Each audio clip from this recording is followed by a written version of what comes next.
নমস্কার দর্শক বন্ধুরা, লক্ষ্মীর পঞ্চব্যঞ্জনে আপনাদের সবাইকে স্বাগত জানাই। আশা করি আপনারা সবাই ভালো আছেন। আজকে আবার চলে এসেছি আরেকটি জ্যান্ত মাগুর মাছের রেসিপি নিয়ে। আসুন তাহলে দেখে নিন কিভাবে আমি রেসিপিটি তৈরি করি। দেখুন কিভাবে নড়ছে। আমি ভালো করে মাছগুলো কেটে নিয়েছি, নিয়ে লবণ দিয়ে ধুয়ে নিয়েছি, ধুয়ে নিয়ে লবণ হলুদ মাখিয়ে নিলাম, নিয়ে সর্ষের তেল গরম করতে বসিয়ে দিয়েছি কড়াইতে।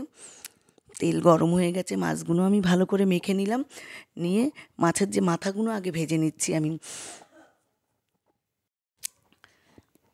মাথাগুলো আমি উল্টে পাল্টে খুব ভালো করে ভেজে নিলাম। দেখুন আমার ভিডিওটা একটু ঘুরে গেছে, উল্টো দেখাচ্ছে, কিছু মনে করবেন না। মাথাগুলো আমি তুলে নিলাম, নিয়ে মাছের পিসগুলো আমি দিয়ে দিলাম। এবার আমি নাড়াচাড়া করলাম, পিসগুলো নাড়াচাড়া করে আমি ঢেকে দেবো। ঢেকে দিয়ে সব মাছগুলোই আমি একবারে ভেজে নেবো। উল্টে পাল্টে দিলাম, দিয়ে এবার আমি ঢেকে দেবো মাছগুলো। প্রচণ্ড তেল ছেটাচ্ছিল, মাছগুলো আমি ঢেকে দিলাম। ভিডিওটি যদি ভালো লাগে লাইক কমেন্ট শেয়ার করে দেওয়ার আপনাদের অনুরোধ রইল। মাছগুলো প্রায় ভাজা হয়ে গেছে, দেখুন বেশ লাল লাল করে আমি ভেজে নিয়েছি।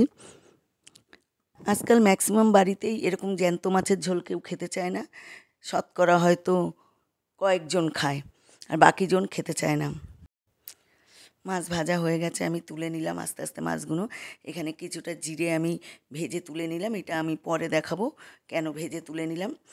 এবার এখানে আলু কাঁচকলা আছে, আমি জিরে সম্বার দিয়ে আলু কাঁচকলা দিয়ে দেবো। বাড়িতে যদি কোনো অসুস্থ কেউ থাকে বা ছোটো বাচ্চা থাকে, এরকম ঝোল ভাত খাওয়াবেন, দেখবেন শরীর অর্ধেক সুস্থ হয়ে যাবে।